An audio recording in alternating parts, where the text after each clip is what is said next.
గౌతమ్ గారు నమస్తే సార్. నమస్తే అండి. గౌతమ్ గారు, నా చిన్నప్పుడు ఒక సినిమా చూశాను సార్. 'రామాయణంలో పిడకల వేట'. చంద్రమోహన్ హీరో ఆ! నటించారు. అప్పుడు నాకసలు అది అవునవును. అర్థం కాలా. అసలు 'రామాయణంలో పిడకల వేట' ఏంటా అనుకున్నానన్నమాట.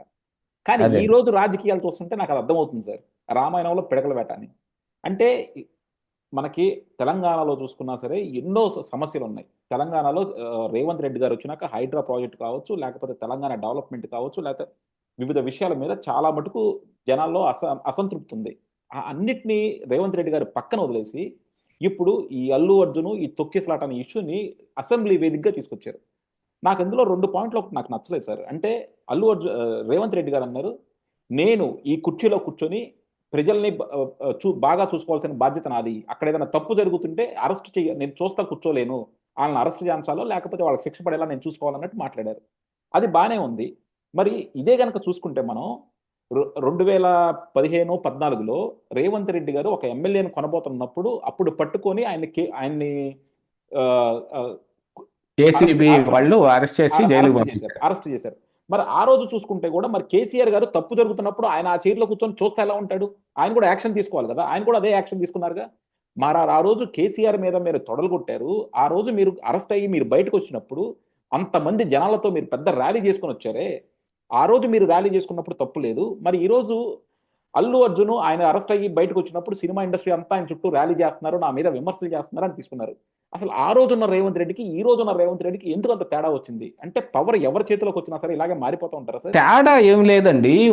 ఎవరికైనా సరే పవర్ చేతిలోకి రాగానే అందరికి ఎవరికి కావాల్సిన జాడ్యాలన్నీ వాళ్ళకందరికి వస్తాయి. అది కాకుండా ఏంటంటే ఇప్పుడు అల్లు అర్జున్ అంశం ఒక టాపిక్ డైవర్ట్ చేయటానికి బాగా ఉపయోగపడే అంశంలాగా అయితే ఇప్పుడున్న ప్రస్తుతం ఉన్న రాజకీయ పరిస్థితుల ప్రకారంగా కనపడతా ఉంది. ఎందుకు? హైడ్రా ప్రాజెక్టు పెద్ద పెద్దోళ్ళే. ఎవరియన్ నాగార్జునవో ఇంకొకళ్ళవో పగలగొట్టేస్తే ప్రజలేమి పెద్దగా ఫీల్ అవ్వరు. కానీ ఈ అక్కడితోటి ఆగకుండా చాలామంది కష్టపడి కొనుక్కున్న వాళ్ళందరికీ కూడా బడగొట్టేశాడు. హైడ్రా మీద తీవ్ర వ్యతిరేకత ఉంది ప్రజల్లో. దీంతో పాటుగా ఏందంటే మూసీ నది ఆ వ్యవహారాన్ని కూడా కెలికాడు. ఇందులో ప్రజల్లో వచ్చిన వ్యతిరేకత ఒకటి. దాంతో పాటుగా ఫ్రీ బస్సు. ఆ ఫ్రీ బస్సు మీద ఎన్ని రాద్ధాంతాలు, ఎన్ని గొడవలు జరిగినాయి, ఏం జరిగినాయి అంతా తెలుసు. దానికి కూడా రేవంత్ రెడ్డి మీద తీవ్రమైన వ్యతిరేకతే వచ్చింది.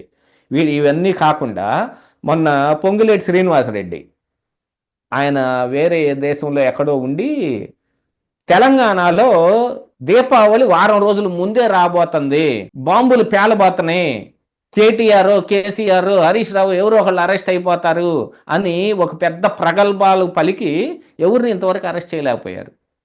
బాగా తుస్సుమంది ఆ బాంబు. వాళ్ళు ఏదో పెద్ద ఆటం బాంబు వేసామనుకున్నారు కానీ బాగా తుస్సుమంది ఆ బాంబు. దాంట్లో మరి గవర్నమెంట్ డిఫెన్స్లో పడాల్సి వచ్చింది. ఇక నాగార్జున మీద కొండా సురేఖ చేసిన వ్యాఖ్యలు కానీ ఇలాంటివి ఈ సంవత్సర కాలంలో రేవంత్ రెడ్డి పాలన మీద అంత ఫుల్గా వ్యతిరేకత అని నేను చెప్పలేను కానీ కొంత వ్యతిరేకత అయితే వచ్చింది. ఈ వ్యతిరేకత వచ్చిన దానికి గాను సార్వత్రిక ఎన్నికల్లో యాక్చువల్గా చావు తప్పి కన్ను లొట్టబోయినట్టుగా ఆ 8 సీట్లని గెలుచుకొని ఏదో పరువు నిలబెట్టుకున్నారు కానీ బీజేపీ కాంగ్రెస్ పార్టీ మీద పై చేయి సాధించినట్టుగా 8 సీట్లు సాధించింది. దానికి కారణం బీఆర్ఎస్ ఒక హెల్ప్ చేయటమే. బీఆర్ఎస్ వీళ్ళతోటి లోపాయికారి ఒప్పందంలో మింగిలైపోయారు అని అంటే పక్క 2 పార్టీలు కలిసిపోతున్నప్పుడు దెబ్బెవరికి? అధికారంలో ఉన్నవాడికే కదా. ఇవన్నీ జరిగిన నేపథ్యంలో 2 నెలల్లో ఇక్కడ స్థానిక సంస్థల ఎన్నికలు రాబోతున్నాయి. మున్సిపాలిటీలకు కానీ, ఎంపీటీసీ, జెడ్పీటీసీలు కానీ, పంచాయతీలు కానీ ఈ ఎన్నికలన్నీ రాబోతున్నాయి. ఈ ఎన్నికలకి కొత్త ప్లాన్ ఒకటి సిద్ధం చేయబడుతుంది ఇక్కడ. ఇది ఎక్స్క్లూజివ్గా చెప్పుకోవాల్సిన అంశం ఇది ఇక్కడ. ఎందుకంటే ఆంధ్రప్రదేశ్ రాష్ట్రంలో బీజేపీ పవన్ కళ్యాణ్ తోటి, చంద్రబాబు నాయుడు తోటి జట్టు కట్టి కూటమి ఏర్పాటు చేసుకొని ఉన్నారు. అలాగనే నేషనల్ వైడ్గా కూడా ఇదే పవన్ కళ్యాణ్, ఇదే చంద్రబాబు నాయుడు వాళ్ళతోటి జట్టు కట్టి ఆ ప్రభుత్వంలో కూడా వీళ్ళు చేరున్నారు. ఇక ఇప్పుడు తెలంగాణలో ఎన్నికలు వచ్చినప్పుడు ఖచ్చితంగా చంద్రబాబు నాయుడు కానీ, పవన్ కళ్యాణ్ కానీ ఎవరికి పనిచేయాలి? బీజేపీ తోటి పనిచేయాల్సిన అవసరం ఉంది. దాంతో పాటుగా ఏంటి, ఇప్పుడు కవిత అరెస్ట్ కావచ్చు, లేకపోతే కవిత రిలీజ్ కావచ్చు, కేటీఆర్ని కాపాడాల్సిన బాధ్యత రావచ్చు, లేకపోతే బీఆర్ఎస్ పార్టీ అస్తిత్వాన్ని నిలబెట్టుకోవాలి అని అంటే ఇంకొక పార్టీతోటి కలిసి ఉండాల్సిన అవసరం రావచ్చు, ఏమి రావచ్చు. బీఆర్ఎస్ పార్టీ కూడా వీళ్ళతో కలిసి ఉంది. ఇప్పుడు ఇక్కడ రాజకీయంగా రేవంత్ రెడ్డి ఒంటరిగా నుంచొని ఉన్నాడు. మొన్న జగన్మోహన్ రెడ్డిని ఒంటరి వాడిని నిలబెట్టేసి వాళ్ళు ఎలాగ మొత్తం సీట్లు కొట్టేశారో కూటమి, అంటే అది దానికి కేవలం జగన్మోహన్ రెడ్డి మీద ఉన్న వ్యతిరేకతే మెయిన్ కారణం కావచ్చు. కానీ ఈ వాళ్ళు కూటమి అందరూ కలిసి రావటం అనే అంశం కూడా అక్కడ బాగా ప్రభావం చూపించటం మూలానే కదా 164 సీట్లు వచ్చింది. అలాగా ఇప్పుడు ఈ కూటమి రేవంత్ రెడ్డిని స్థానిక సంస్థల్లో దెబ్బ కొట్టింది అనుకోండి, ఇప్పుడు ఓడిపోయే పరిస్థితులు వచ్చాయనుకోండి, వాళ్ళు ఎక్కువ సీట్లు సాధించారనుకోండి, బీజేపీ కూటమి వీళ్ళందరినీ పోగేసుకొచ్చి మ్యాక్సిమం ఈ లోకల్ బాడీస్ మొత్తాన్ని కొట్టేసింది అనుకోండి, రేవంత్ రెడ్డి పరువు నిలబడుతుందా? నిలబడదు. అందుకని ఇక్కడ ఒక టాపిక్ డైవర్షన్, అటెన్షన్ డైవర్షన్కి ఒక అంశము కావాలి. దాంతోపాటుగా రేపు ఈ ఆంధ్రప్రదేశ్ రాష్ట్రానికి సంబంధించిన సీఎం, డిప్యూటీ సీఎం వచ్చి నేషనల్ పార్టీతో అయిన ఒక బీజేపీతో కలిసి ఇక్కడ తెలంగాణలో రాజకీయాలు చేస్తుంటే తెలంగాణ వాసి అయిన రేవంత్ రెడ్డికి మరొక అస్త్రం దొరుకుద్ది. ఏమిటి? మళ్ళీ ఆంధ్రాలో వాళ్ళు వచ్చి మన మీద పడబోతున్నారు, వీళ్ళు వచ్చి ఇక్కడ రాజకీయాలు చేసేది ఏంది అని చెప్పుకోవటానికి ఒక అంశం దొరికిద్ది. అలాంటిది ఒకటి దొరకాలి అని అంటే కనుక మ్యాక్సిమం తెలుగు ఫిల్మ్ ఇండస్ట్రీ మొత్తం మ్యాక్సిమం ఆంధ్ర వాళ్ళతోటి ఏర్పడి ఉన్న ఒక విభాగమే కదా ఇండస్ట్రీ మొత్తం. ఇక్కడ మొత్తం ఆంధ్ర వాళ్ళు. దీంతో పాటుగా ఏంటి, పవన్ కళ్యాణ్ మొన్న డిప్యూటీ సీఎం అయిన తర్వాత వీళ్ళందరూ కలిసి సినిమా ఇండస్ట్రీ నుంచి అందరూ కలిసి వెళ్ళి పుష్పగుచ్చాలు ఇస్తే అందరూ కలిసి ఆంధ్రాకి వచ్చేయండి, మన ఇండస్ట్రీ మొత్తం ఆంధ్రాలో పెట్టేసుకుందాం అని పవన్ కళ్యాణ్ ఆ రోజు నోడు కొన్ని మాట్లాడినాడు. ఇప్పుడు కూడా కొన్ని పుకార్లు నడుస్తూ ఉన్నాయి, ఇండస్ట్రీ మొత్తం మళ్ళీ ఆంధ్రప్రదేశ్ వెళ్ళిపోయిద్దంట అని. ఈ ఆంధ్ర వాళ్ళు ఒకటేనాయా, వాళ్ళందరూ పోతారు అని ఒక అంశం. ఆ రోజున కేసీఆర్కి తెలంగాణ ఆంధ్ర ఇష్యూ ఎలాగ ఒకటి ఫెచ్చింగ్ అయిందో, ఆ ఫెచ్చింగ్ కోసం ఇప్పుడు రేవంత్ రెడ్డి ట్రై చేస్తున్నాడేమో అనే అనుమానం వస్తుంది ఇష్యూని బట్టి. కేవలం ఈ ఒక్క ఇష్యూయే కాదు, ఇంకా చాలా జరిగినాయి. జరగాల్సినవి ఎన్ని జరగట్లేదండి.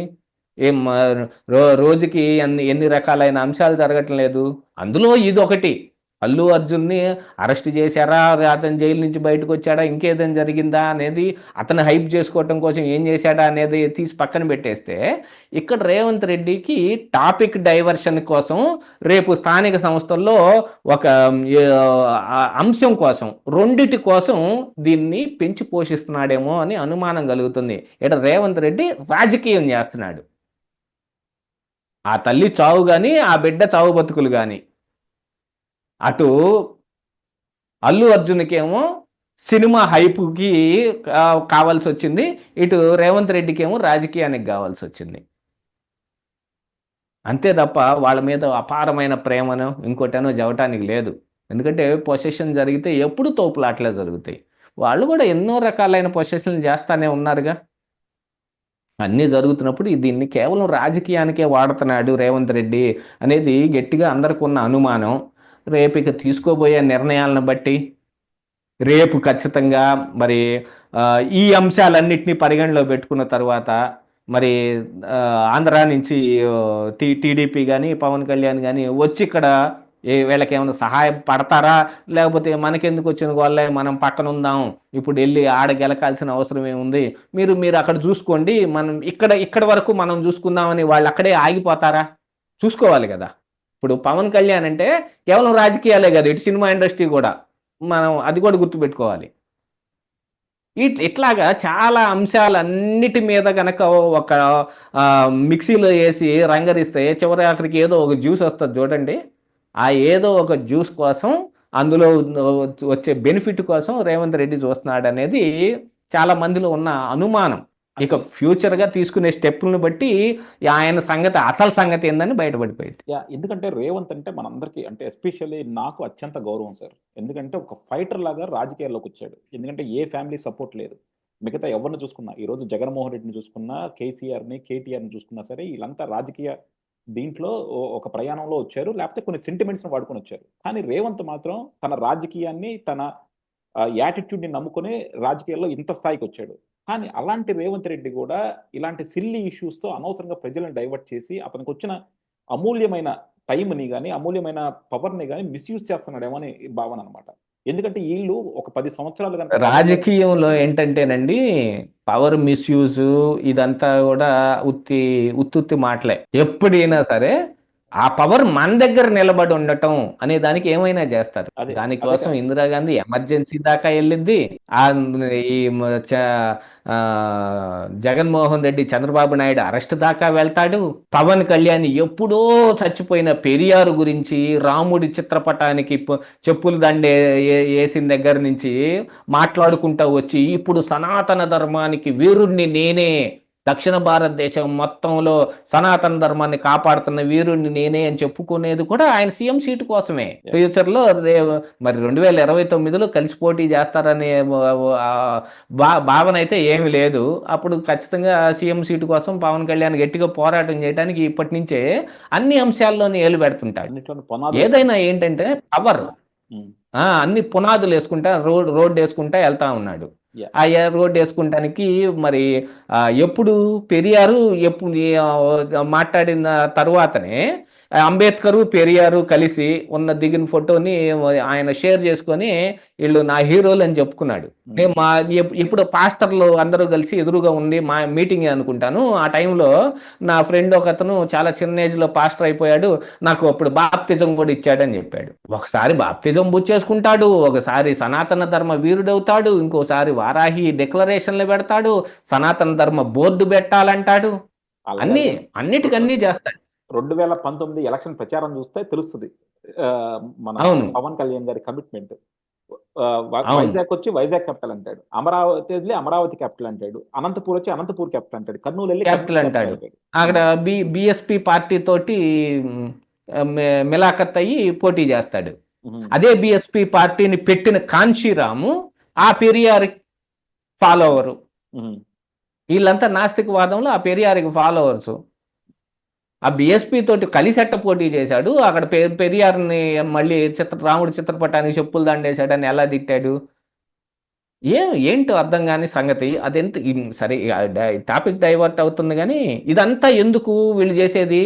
పవర్ ఏం చేసైనా మన దగ్గర ఉండాలి అనే భావన కోసం. అలాంటి భావన కోసం అందరూ ట్రై చేస్తారు. అందులో రేవంత్ రెడ్డి అతీతుడు ఏం కాదు కదా. అదే ఒకే ఒక్కడి సినిమాలో ఒక డైలాగ్ ఉంటది అనమాట లాస్ట్ లో, ఒక్కడి సినిమాలో ఒకే ఒక్కడి. అవును, చివరికి నన్ను కూడా కల్పితం చేసేసారుగా మీరు అని. చివరికి నన్ను కూడా రాజకీయ నాయకుడిని చేసేసారు కదరా అంటాడు. అట్లాగనే అందరు రాజకీయ నాయకులే. పవర్ వచ్చినా ఎవరైనా సరే ఆ పవర్ కోసమే పాకులాట ఉంటారు తప్ప ప్రజల కోసం అని చెప్పి రేవంత్ రెడ్డి కూడా. అవును, చంద్రబాబు నాయుడు కూడా బోల్డ్ అంతా నేను అభివృద్ధి చేసేసాను, ఈ అభివృద్ధి చేస్తే నాకు ఓట్లేస్తారు అని చెప్పుకునే చంద్రబాబు నాయుడు కూడా అలిపిరి ఘటన జరగంగానే వెంటనే ఎలక్షన్లకు వెళ్ళాడు, ఈ సింపతిని మనం ఏం చేయొచ్చు అని. కానీ డెఫినెట్గా సార్, అంటే నాకు ఎన్ని చూస్తే, అంటే కనీసం నాకున్న టైంలో నేను ఎన్ని చూస్తే మాత్రం వీళ్ళందరినీ మించిన లీడరే చంద్రబాబు నాయుడు ఏమో అనిపిస్తుంది అనమాట. అంటే చంద్రబాబు నాయుడిని ఇంకా ఒక సంఘం, ఎలైట్ సంఘం కానీ మిగతా వాళ్ళందరూ కానీ ఒక లీడర్గా ఎందుకు చూస్తారంటే, అంతే యాక్చువల్గా గుర్రాన్ని గాడిదని ఒక ఘాటను కట్టేయకూడదు. కాకపోతే ఏమవుతుంది, గుర్రం కూడా తప్పు చేస్తుంది ఎప్పుడైనా. అంటే ఇప్పుడు కేసీఆర్ చూసుకున్నా, రేవంత్ రెడ్డిని చూసుకున్నా, జగన్మోహన్ రెడ్డిని చూసుకున్నా, అంటే ఏ విషయాన్ని రాజకీయం చేయాలి, ఏ విషయాన్ని చేయకూడదో తెలియదు. కానీ చంద్రబాబు నాయుడు గారు అలా కాదు, ఆయన చాలా ఆటలను వదిలేస్తారు, నిజంగా రాజకీయం చేయాల్సిన ఆటలే పట్టుకుంటారు. సో అదే ఆ రోజున మరి ఆ రోజున అలిపిరి ఘటన జరిగింది, ఆయన మీద అటాక్ జరిగింది అనగానే సింపతి గెయిన్ చేసుకొని మనం మళ్ళీ గెలవచ్చని ఎలక్షన్కి వెళ్ళాడు. దాంతో పాటుగా వాజ్పేయి కూడా మనకేదో మా దేశం వెలిగిపోతుందని ఇది పెట్టుకొని సార్వత్రిక ఎన్నికలు, అసెంబ్లీ ఎన్నికలు రెండు కలిసి వచ్చినాయి.